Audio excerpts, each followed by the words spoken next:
The South China Sea, a vital artery for global trade, is the lifeblood of economies across Asia and beyond. Every year, trillions of dollars worth of goods pass through these waters, connecting factories, markets, and people on every continent. Yet beneath the surface, tension simmers.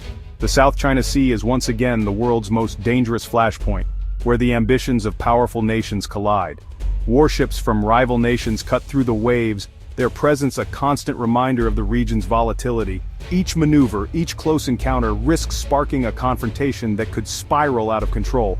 The stakes are immense. Sovereignty, international law, and the principle of free navigation all hang in the balance.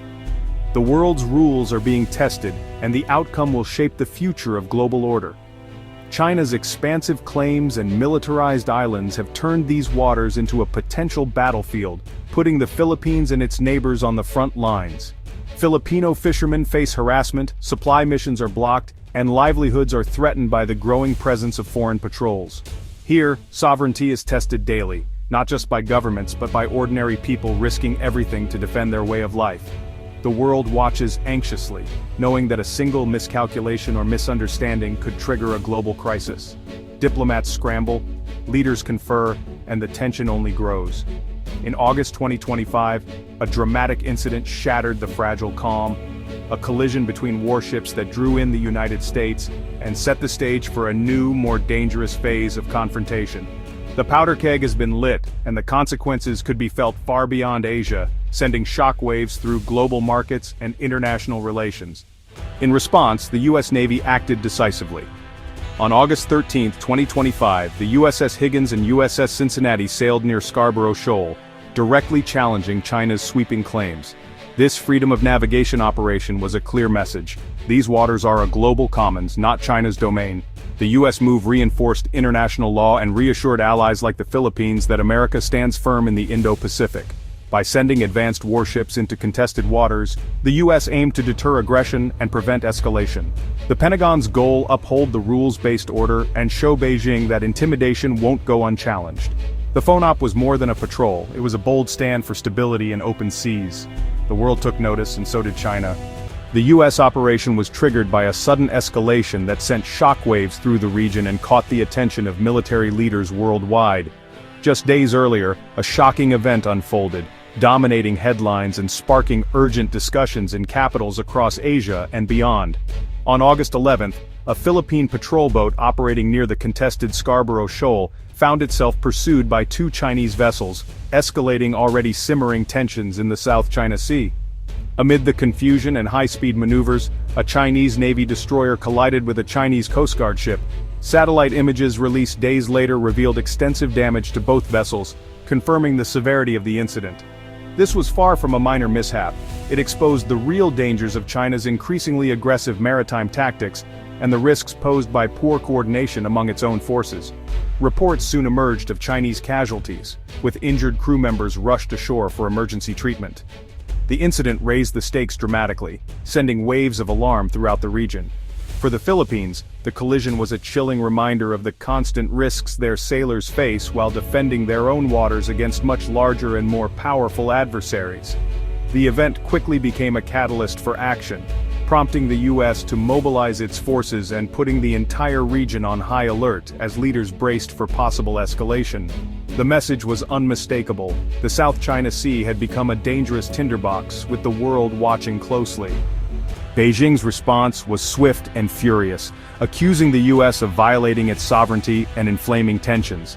China claimed to have expelled the USS Higgins, projecting strength for domestic and international audiences.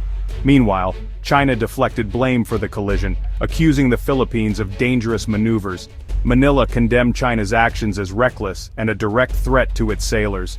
The Philippines warned that further escalation could invoke its mutual defense treaty with the U.S. General Bronner ordered troops to defend their outposts at all costs, drawing a red line for China. China's aggressive stance is pushing regional nations closer to the U.S., strengthening alliances and resolve. The war of words is now as intense as the maneuvers at sea. Rising tensions have galvanized a coalition determined to uphold international law.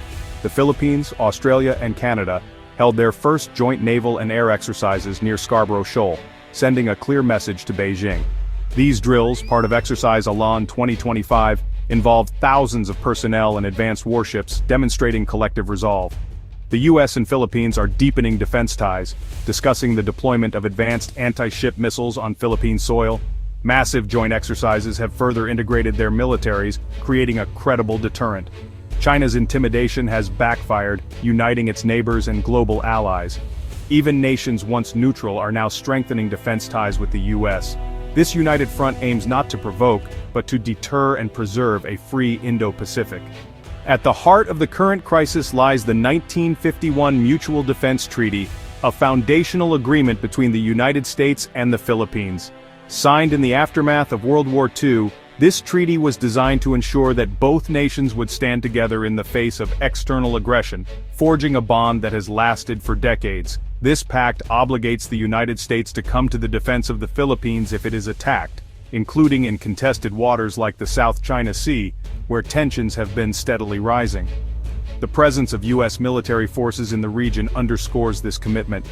Recent statements from both Washington and Manila have reaffirmed this alliance, making it clear that any hostile action could trigger a much larger confrontation. The stakes are higher than ever, with both sides signaling their readiness to uphold the treaty. The South China Sea is not just a regional flashpoint, it is a global lifeline.